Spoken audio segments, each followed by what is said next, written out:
Bonjour tout le monde. Aujourd'hui, pour la première interview sur cette chaîne, je reçois Domiti Talaron. Alors, elle est coach en éveil de conscience, elle accompagne essentiellement les femmes. Elle est la créatrice de programmes sur des thèmes spécifiques, ainsi que des cercles de femmes tout au long de l'année. Et 2026 va être riche parce qu'une retraite de 3 jours est déjà prévue. On va tout de suite la rencontrer. Bonjour Domiti. Et Eh bien, bonjour écoute, Muriel, je suis ravie de t'accueillir aujourd'hui dans Puissante et Entrepreneur. merci beaucoup. Alors ici, on ne parle pas seulement d'entrepreneuriat, on parle de femmes, de choix, de puissance. Et quand on regarde ton parcours, aujourd'hui, on voit une femme engagée, mais j'aimerais qu'on commence autrement à parler de toi. Ok. Quand tu repenses au début de ton chemin, qu'est-ce qui te touchait, t'appelait, te déclenchait? Alors, déjà, si je pars de vraiment de mon enfance, ce qui m'appelait, ce qui me déclenchait clairement, c'était le, le, le fait que les gens soient heureux. Ça, c'était vraiment important pour moi. J'étais, je montais très facilement au créneau quand je sentais que quelqu'un était attaqué, que c'était pas juste pour quelqu'un et qu'il pouvait pas juste vivre tel qu'il est. Donc ça, c'est quelque chose qui m'a toujours déclenché. J'ai toujours, je me suis toujours mise debout en classe, je me souviens, pour défendre la veuve et l'orphelin. Ça, c'était important pour moi. Ouais. Ouais. Et qu'est-ce qui demandait déjà à s'exprimer en toi? Qu'est-ce qu'on peut aller chercher là, à cet endroit-là? Un monde juste, un monde, je pense un monde où chacun pouvait s'exprimer comme il était. Ça, c'était et c'est paradoxal parce que moi, c'était pas mon cas. Alors paradoxal ou pas, hein, mais en tout cas, c'était pas mon cas. Je pouvais pas m'exprimer comme j'étais, mais quand je voyais la personnalité des autres, en face et que parfois certains les obstruaient cette personnalité, ça, c'était vraiment quelque chose qui m'insupportait, ouais. Ah, c'est beau ce que tu dis, parce que toi, tu pouvais pas t'exprimer comme tu voulais, mais par contre, tu allais chercher la parole des autres ou tu avais envie que eux s'expriment, c'est ça? Ouais, ouais. Je sais pas, je pense que j'avais un besoin. Alors, clairement, moi, je fais partie de la team du monde est beau, du monde est gentil. Hmm. Je fais partie de la team qui croit en un monde bon et où chacun peut s'exprimer et exister tel qu'il est. Et ça, c'est de plus en plus vrai. Plus j'avance sur mon chemin, c'est de plus en plus vrai. Parce que je pense que, en fait, si chacun est capable de vivre comme il a envie de le vivre et d'apporter ce qu'il a apporté, alors je pense que tout le monde peut être heureux dans ce monde-là. Et ça a été quelque chose, à mon sens, que je percevais peut-être déjà petite et dont j'avais besoin. C'était une idée à laquelle je m'accrochais très fortement, en tout cas. Hmm. C'est bien ce que tu viens de dire, parce que quand j'étais petite, et justement, je vais faire un pont avec ce que tu viens de dire, c'est à quel moment est-ce que tu as senti que quelque chose ne pouvait plus rester en l'état? Et justement, là, tu parlais quand tu étais petite, mais à quel Hmm. moment il y a eu ce Ouais. basculement? Oui, bah, du coup, effectivement, toute cette enfance et même la jeune adulte que j'étais, j'ai plutôt eu la sensation que je devais répondre aux besoins, aux exigences, aux envies de la société, des gens qui étaient autour de moi, et donc les rassurer par qui j'étais. Donc j'ai été une petite fille modèle, j'ai été une jeune adulte raisonnable, etc., etc. Et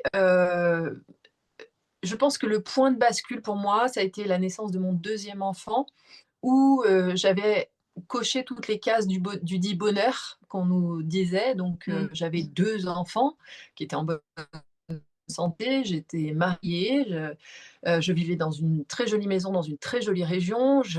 Mon travail d'ostéopathe se déployait vraiment bien et moi, j'étais pas du tout heureuse.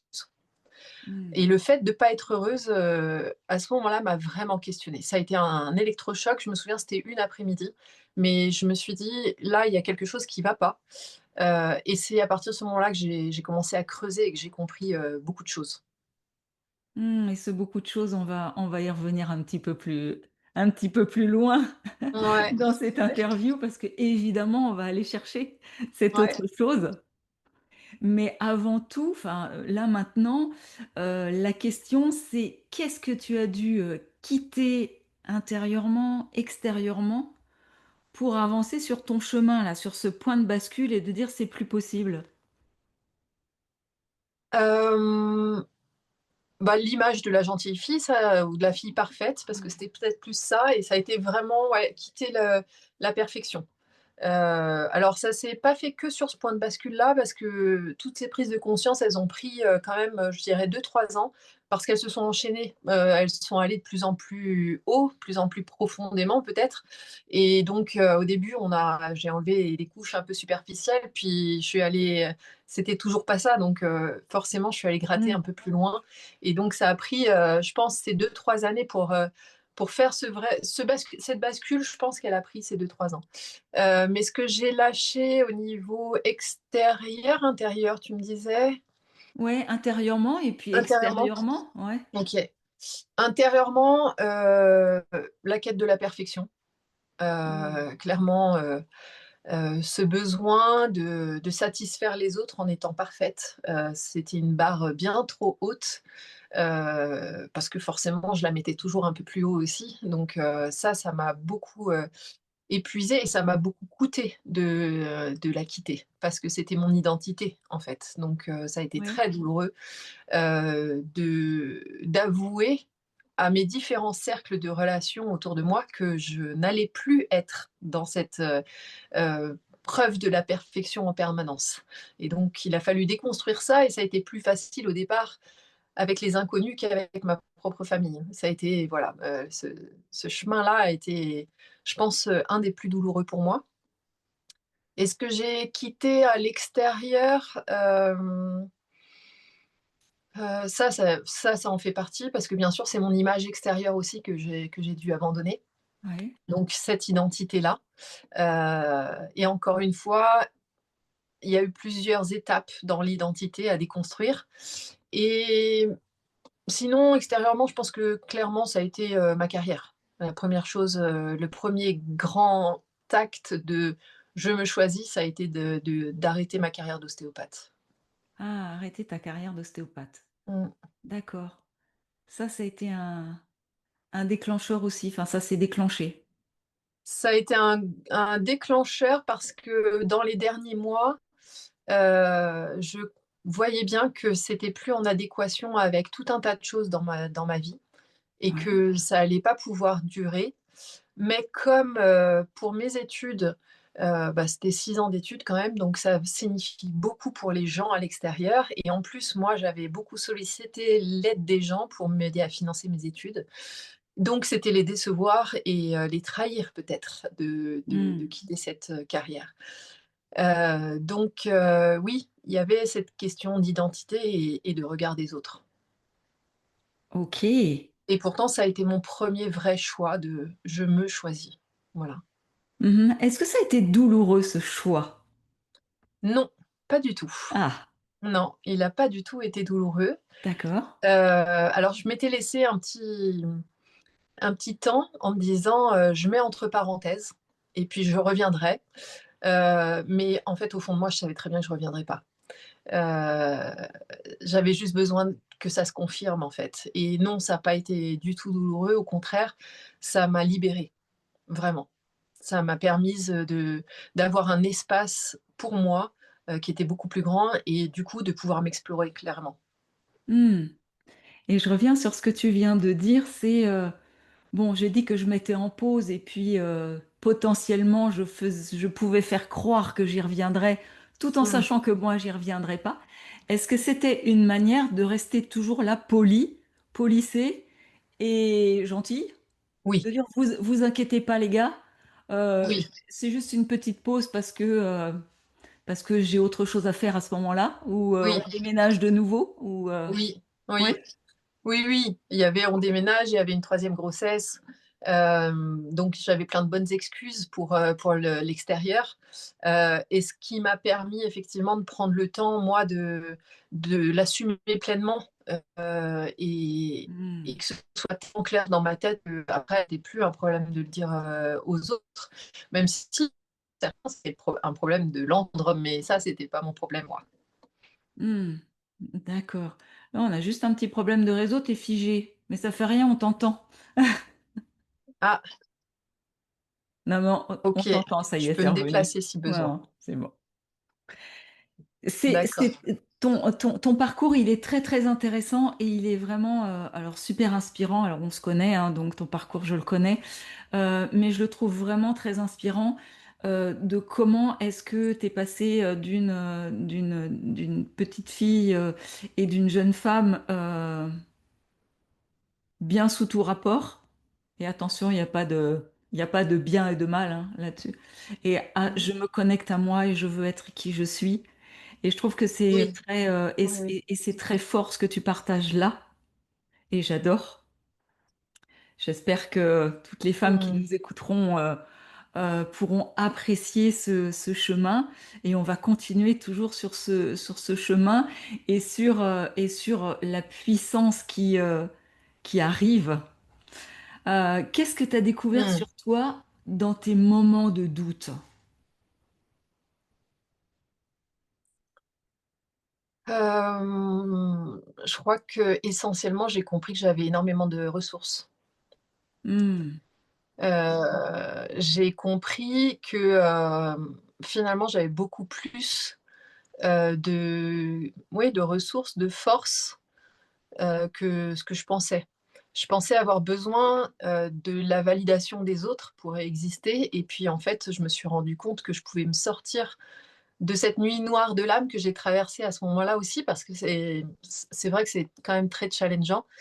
Mais en fait, j'avais énormément de ressources. Et donc, ce que ça m'a permis de découvrir, c'est que tous ces doutes-là m'ont montré que, en fait, je pouvais avoir confiance en moi. Je crois que c'est vraiment juste ça, en fait.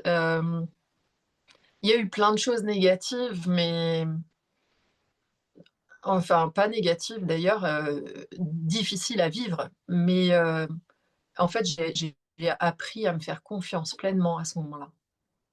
Tu t'es Et connecté à ça a ta été une puissance? évidence à chaque fois. Tu t'es connecté à ta Oui, puissance? Ouais. je crois que je l'identifiais pas comme ça, mais en fait, elle était en train de renaître. Hmm. Il y avait quelque chose qui pouvait à nouveau s'allumer, en fait. Et ça, c'était vraiment puissant. Parce que tout d'un coup, bah, j'étais plus la personne qui était enfermée dans des dictates ou des choses auxquelles elle devait répondre. Et j'étais comme un enfant qui se met devant un grand champ et qui peut aller découvrir toutes les fleurs, tous les rochers, tous les animaux qu'il peut y avoir. Tout d'un coup, c'était un monde qui s'ouvrait. Et ce monde, il n'était pas vraiment effrayant. Parfois, oui, par rapport au regard des autres, toujours, puisque moi, c'était ma construction. Mais en fait, il était tellement vaste à explorer, il y avait tellement de choses à apprendre que c'était passionnant. Hmm. Comme un jeune enfant à la naissance qui a le monde à découvrir et qui n'a pas été formaté. Oui, alors avec le bémol que moi j'étais formatée, donc il fallait qu'au passage C'est j'arrive ça. à identifier tous les formatages et les enlever au fur et à mesure, ouais. Ouais, ouais. Mais Non, mais c'était pour donner une image en fait de ce que ça représentait. oui, ouais, ouais, tout à fait, Ouais. tout à fait. Et du coup, comme il y a quand même une transformation, une mue où t'as pelé l'oignon, ou voilà, c'est en dev perso, on dit souvent ça. Ouais. Et du coup, quelle part de toi s'est révélée finalement quand tu n'avais plus d'autre choix que d'y aller? Ah bah clairement, ça a été ma connexion, ma capacité à ressentir, à voir l'invisible. Ça, c'était ce que je refusais le plus, ce que je m'étais juré de pas accepter. Et en fait, au bout du bout de la souffrance et de cette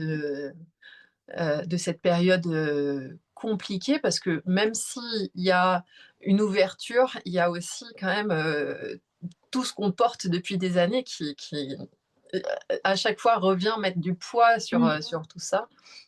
Et, et le jour où j'ai lâché prise parce que je pouvais plus faire autrement, parce que je pouvais plus vivre comme ça, euh, bah, ce qui est venu me forcer à passer à autre chose, c'était vraiment mes ressentis ultra sensoriels. Toute cette connexion avec l'invisible, tous ces contacts avec des âmes, mais pas que, l'énergie, les choses comme ça, c'était euh, envahissant. C'est comme un vrai retour de boomerang, tu sais, ou un élastique. Tu vois que tu as essayé de pousser le plus loin possible et tout Mm. d'un coup, oh, il revient avec une puissance incroyable et tu peux pas faire autrement que de le prendre dans la figure, donc tu le fais avec, quoi. Voilà.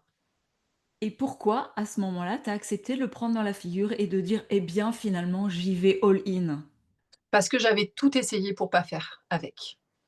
J'en étais à ma troisième tentative. C'était la troisième fois que je me jurais que j'allais m'en sortir. Et donc la première fois, j'ai dit relève-toi. J'étais en plein burn-out et j'ai dit la première fois, je me suis dit bah, relève-toi. En fait, t'as pas le choix, donc bouge-toi les fesses. La deuxième fois, je me suis dit bon, maintenant tu vas mettre les bouchées quadruples parce qu'il faut s'en sortir, donc ça va marcher. Et la troisième fois, j'ai dit il me reste une semaine pour tout donner. Et si dans une semaine ça marche pas, bah, j'abandonne. Et le mot abandon, chez moi, il n'est pas possible. C'est quelque chose Mhm. que je ne connais pas. Donc, pendant cette semaine-là, j'ai tout donné, mais vraiment tout donné, même au-delà de mes valeurs, au-delà de mes principes. Enfin, j'ai été bien plus loin que ce que, en temps normal, j'aurais accepté et toléré. Et en fait, ça n'a pas duré une semaine hein, parce que j'ai pris tellement de coups de bâton en retour. La vie me disait, mais là, tu n'es pas du tout au bon endroit. Vraiment, Mm. tu te prends un mur là. Et c'est la sensation que j'ai eue, c'était de prendre un mur. Et ben, cette fois-là, j'ai lâché prise et un peu en termes de défi, en tout cas avec cette intention de défi, de ces voix que j'entendais, de tout ce subtil qui m'arrivait, bah, j'ai regardé et j'ai crié, j'ai dit, bah, j'étais dans ma chambre toute seule et j'ai crié, j'ai dit, eh ben très bien, on y va, on va faire ce que vous me dites, vous allez voir que ça ne marche pas du tout. Et donc j'ai accepté de faire comme il me disait, Ouais. et ben ça marche très très bien. La conclusion, c'est bon, bah merci, ça marche très très bien. C'est ça, c'est la conclusion, c'est finalement, ça demande beaucoup moins d'efforts et ça donne beaucoup plus de joie. Et j'ai bien Donc fait voilà. d'y aller. Et j'ai bien fait d'y aller, évidemment, évidemment. J'adore. Et j'ai bien fait d'y aller. Bah oui, Voilà. carrément. Donc cet abandon-là, qui était plus, comme je voulais pas abandonner, il était un petit peu insolent. Mm. Bah, en fait, ça a été une vraie leçon, une vraie leçon. Ouais. Alors j'aime ce mot que tu viens d'employer, hein, ça a été insolent. Mmh. Un mot qui ne devait pas exister dans ton vocabulaire les Non, 30 premières années non, de ta vie, c'est non, ça. non, Voilà, non. Ça, c'est l'insolence, ça faisait pas partie de ma vie, c'est sûr. c'est une revanche C'est ça, c'est sur les peut-être, 30 premières années, c'est insolent. Maintenant, il est noté. c'est vrai. C'est vrai, Et, mon acte d'insolence de toute ma vie a été celui qui m'a peut-être ouvert les plus grandes portes. Ouais. et oui, c'est pour ça que je le note, ce mot-là, et que je le souligne. Mm, mm, Et alors aujourd'hui, que maintenant on arrive à aujourd'hui, hein, mm, quel est ton moteur, ton pourquoi? Puisque il y a eu une révélation et ça fait plusieurs années maintenant que tu es sur cette voie-là. mm. Quel est ton moteur, ton pourquoi? Euh, alors, mon moteur, il est à l'intérieur de moi. C'est vraiment, je crois que quand on s'est ouvert à qui on est, en fait, on ne peut pas faire autrement que d'être qui on est. Mhm. Et donc, c'est vraiment une puissance qui bouillonne en moi, en fait. Hein. Je le sens, c'est une énergie qui tourne beaucoup dans mon corps et surtout quand on en parle, qui s'active énormément. Et ce moteur-là, c'est en fait montrer bah, la même expérience que celle que j'ai eue, c'est-à-dire à partir du moment où tu viens au contact de ton âme, de ce que tu es venu vivre ici. À partir du moment où tu vis en corrélation avec ça, tu peux que trouver le bonheur, la joie.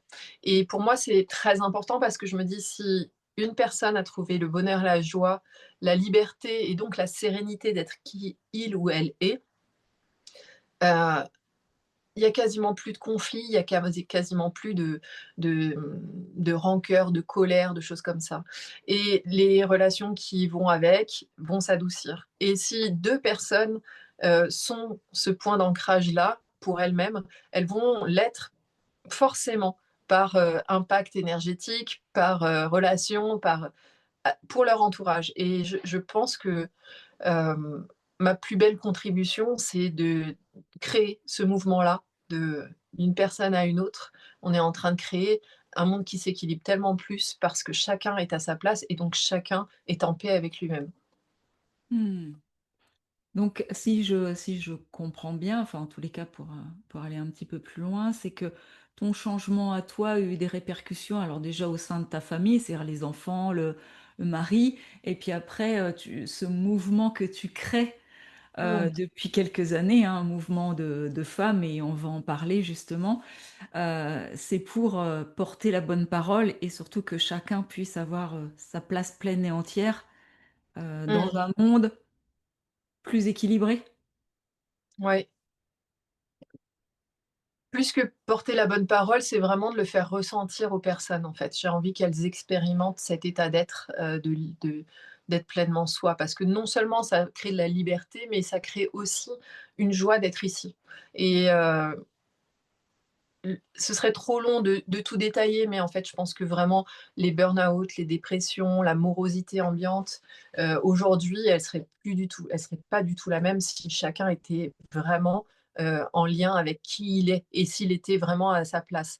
On grandit, alors moi plus que d'autres certainement, mais on grandit quand même avec des injonctions sociétales de comportement, de schémas de pensée, de choses comme ça qui nous enferment. Et moi qui étais très scolaire, donc très appliquée, qui suivait les règles. On me disait c'est comme ça, je disais ok c'est comme ça, même si ça me paraissait pas forcément vrai ou peut-être absurde. Euh, et ben je sais que tout ça, ça m'a étouffée parce que ma façon de penser aujourd'hui, elle est bien plus large, certainement bien différente aussi de ce qu'on m'a enseigné. Et je pense que si chacun peut conserver sa façon à lui de percevoir la vie, le monde va être tellement plus riche en fait. Et chacun va pouvoir apporter des choses bien plus grandes. Donc moi, mon idée, c'est de porter la bonne parole, de faire expérimenter aux gens qui ils sont et vers où ils doivent aller, où ils veulent aller en tout cas, où leur âme veut les emmener, parce que leur âme, elle connaît toujours le chemin qui est juste pour eux. Ça, c'est, il n'y a pas de mauvaise route là-dedans. Et donc, oui, de créer plus de sens dans cette société. À mon avis, on n'en serait pas là si chacun avait pu conserver son âme d'enfant. Hmm. Ça, c'est ton message. Oui, ça c'est mon Et il est message. puissant, ton message. Il est fort et il est puissant. Mm. J'ai hâte en tout cas qu'il soit partagé par plus de monde parce que je pense qu'il va prendre plus d'ampleur quand il sera porté par plus de monde. Donc oui, c'est mon mouvement.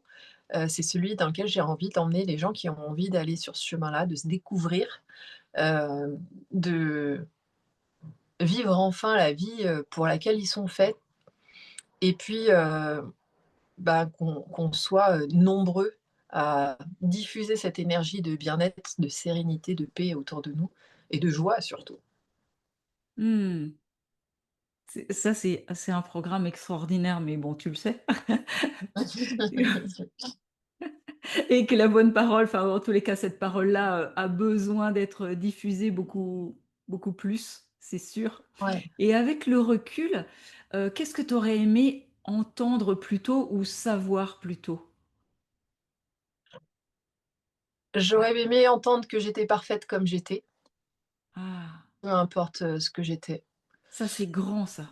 Ouais, ça c'est ce que je dis à mes enfants. Hmm. C'est vraiment ce que je dis à mes enfants. Et j'aurais aimé qu'on protège mes particularités plutôt que de me faire rentrer dans un moule. Je rêve d'un monde où on regarde chaque enfant comme étant un joyau qu'on n'a pas encore découvert et qu'on le protège jusqu'à ce que lui, il soit capable de donner son joyau au monde. Parce que je pense que dans chaque enfant, il y a un trésor pour la société, l'humanité. Et ce trésor-là, il a besoin d'être protégé. Hmm. Et oui, on commence par les enfants et ça fait des adultes beaucoup plus Bien épanouis. sûr, bien Oui, ça sûr. c'est clair. Et toi, maintenant que tu as fait un reset, et on va le dire, on peut le dire comme ça, on résume, enfin, en tous les cas, je le Mmh. résume comme ça. Euh, Comment tu contribues auprès des femmes? Puisque je sais que tu accompagnes les femmes, donc comment tu Mmh. contribues pour que les femmes, justement, puissent avoir cette meilleure vie, ou en tous les cas avoir un reset comme toi? Mmh. J'ai 3 axes de travail et effectivement, je travaille d'abord avec les femmes, bientôt avec les enfants aussi, mais d'abord avec les femmes parce que les femmes, c'est le pilier, de la société, de la famille, de voilà, c'est le lien en fait et c'est par elles que se transmettent beaucoup de choses. Donc j'ai l'espoir que si les femmes qui en plus ont tendance à être un peu en recul dans la société, peuvent s'épanouir, elles vont pouvoir donner les clés autour. Et moi, ce que j'apprends aux femmes, enfin ce que je fais avec les femmes, c'est d'abord leur ouvrir les possibles, c'est-à-dire, leur permettre des prises de conscience qui leur font dire: «Ah oui, peut-être que moi là, je suis pas à la bonne place pour moi et peut-être que, mon quotidien, tel qu'il est et ben, il peut» pardon. «Mon quotidien tel qu'il est, il peut être, différent, plus léger et plus heureux». La deuxième chose, c'est que je leur fais expérimenter ça, donc ça peut être, dans des séances collectives ou dans des séances individuelles, mais je leur fais expérimenter ce contact à l'âme et cette lecture d'âme. Heu, Pendant longtemps, c'était moi qui faisais la lecture pour les personnes et souvent elles me disaient: «Mais c'est d'une évidence tout d'un coup, ça me paraît évident». Je crois que j'y avais jamais vraiment pensé, mais en fait, c'était déjà en moi. Il y avait quelque chose qui voilà. Et aujourd'hui, ce que je préfère, c'est les emmener à ce qu'elles puissent lire elles-mêmes leur âme, parce que la prise de conscience, elle est bien plus profonde quand c'est ressenti dans le corps. Mm. Et la troisième des choses ensuite, c'est de faire tout ce travail, alors il y a des soins énergétiques éventuellement, il y a des séances de coaching, mais faire tout ce travail pour que ça devienne concret. Pour que, en fait, ce qui existe dans l'invisible et souvent on le voit un peu là-haut, puisse descendre dans la matière, s'ancrer et devenir quelque chose de concret, c'est-à-dire changer sa vie pour de vrai. Hmm. Donc tu accompagnes les femmes et bientôt les enfants. Voilà. Bon, j'accompagne aussi les hommes, mais ils sont pas très nombreux à venir frapper à la porte et c'est très bien aussi, hein. Chacun, Mm. heu, trouve son chemin et puis, il y a aussi des hommes qui font ça très bien. Mais oui, là, mon objectif, c'est d'aller aussi accompagner les enfants, tant qu'ils sont encore en contact avec tout ça, leur faire garder tout ça. Ouais. Mm. Ça, c'est vraiment, j'adore ces programmes-là, et s'occuper des femmes, pour moi aussi, c'est quelque chose qui est important. Cette chaîne est dédiée aux femmes, donc Mmh. oui, Mmh. évidemment, ça me parle. Et pour celles euh, qui veulent prolonger avec toi l'inspiration, te contacter ou continuer l'aventure avec toi, Mmh. tout simplement, on te trouve où? Alors, on me trouve principalement sur Instagram. Donc mon compte c'est Domiti_en_éveil, Domiti en éveil. Je mettrai tous les liens en dessous, hein, de la vidéo, Parfait, pour que on n'ait pas à noter vite fait sur un coin de table. très bien. Et puis, j'ai mon site internet qui s'appelle, l'axedumonde.fr, Hmm, qui sur lequel on peut me contacter aussi, ouais. Avec d'accord. un immense plaisir de vous accompagner parce que vraiment la la vie après ça, elle vaut le coup d'être vécue. Hmm, je témoigne, oui, ça vaut. Oui, oui, absolument. Et oui, je mettrai tous les liens pour qu'on puisse te trouver, bien sûr. Et je vais ouvrir une tradition dans Puissante et Entrepreneur. Tu es la première femme que j'interviewe, et ça avait été vu avec toi déjà depuis très longtemps. Ouais, je te Donc, remercie beaucoup. c'est moi qui te remercie d'avoir accepté et relevé ce challenge et ce défi. Donc, j'ouvre une tradition. Mhm. Pour continuer la chaîne des puissantes, est-ce que tu pourrais, alors pas ici, on se le fera en off, Ok, mais est-ce que tu pourrais me nommer trois entrepreneurs, alors femmes, donc ouais, entrepreneurs ES, ouais, que tu aimerais voir ici? bien sûr. J'en Ouais. ai plein à te donner. Avec Yes. grand Ah bah, j'en plaisir. prends trois, c'est sûr, mais plus évidemment Ouais, pour qu'on puisse continuer à inonder le monde de notre puissance. avec grand Et je, plaisir. et je donnerai pas les noms avant parce qu'on gardera le suspense. C'est pour ça que je les prends pas maintenant. Je les prendrai hors antenne. Ok, super. Euh, et bon, on va arriver sur le mot de la fin. Mhm. Si une femme se reconnaît dans ton parcours, qu'est-ce que tu aimerais lui dire aujourd'hui?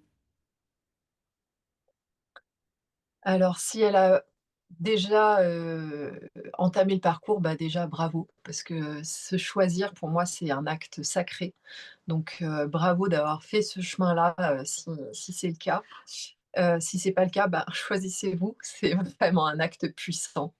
Et j'aime beaucoup, le nom de l'intitulé de ton podcast parce que la puissance, c'est vraiment un leitmotiv maintenant, dans ma vie. Non pas parce que j'ai décidé, mais parce que c'est un mot qui me revient, hein, tout le temps, notamment en canalisation ou dès que je suis en train de produire, d'écrire ou de créer quelque chose. J'ai toujours ce mot de puissance qui arrive parce que à partir du moment où tu es à ta bonne place, en fait, ce feu intérieur, il est activé. Et la puissance d'une femme, c'est juste magnifique parce que ça a une répercussion, comme je te le disais, sur l'ensemble de la société. Hmm. Les femmes, depuis très très longtemps, étaient considérées comme des êtres demi-déesses ou des choses comme ça, parce qu'on a des capacités qui sont parfois incontrôlables pour les autres, mais en tout cas tellement bénéfique pour soi et pour les autres qu'il faut l'activer. Et il faut pas en avoir peur, il faut juste l'embrasser doucement pour s'y habituer peut-être au départ, mais il faut l'embrasser parce que c'est un cadeau pour soi et pour l'humanité. Ah, ça c'est beau, ça c'est un cadeau pour soi et pour l'humanité. Je crois que ça va être le mot, enfin, ou les mots, ou la phrase à retenir vraiment. Ouais, ouais.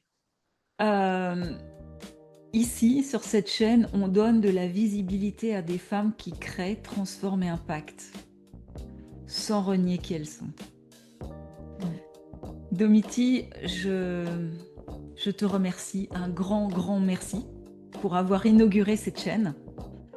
Ce qu'on peut peut-être se dire, c'est qu'on se retrouve dans un an Mhm.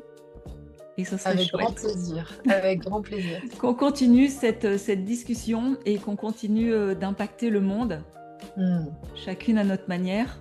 Ah oui, merci pour ça. Oui, Ouais, oui, oui, avec on grand se, plaisir. on Et se je le te dit. remercie pour cette interview parce que je pense que effectivement, ce que tu es en train de faire là, de mettre en exergue des entrepreneurs, mais aussi de transmettre des messages, parce que les gens vont peut-être avoir envie de me contacter, mais en tout cas, que ce soit le cas ou pas, ils auront entendu des choses. Et je pense qu'à force d'entendre des choses, de podcast en podcast, il y a des lumières qui vont forcément s'allumer chez les uns et chez les autres. Et ça, bah voilà, tu portes un flambeau qui est très beau. Donc merci beaucoup. Merci à toi également. Euh, on arrive à la fin, là ça y est. Ouais. Donc un grand merci à vous toutes et peut-être à vous tous aussi qui nous avez écoutés. Et puis on se retrouve très vite. Merci beaucoup.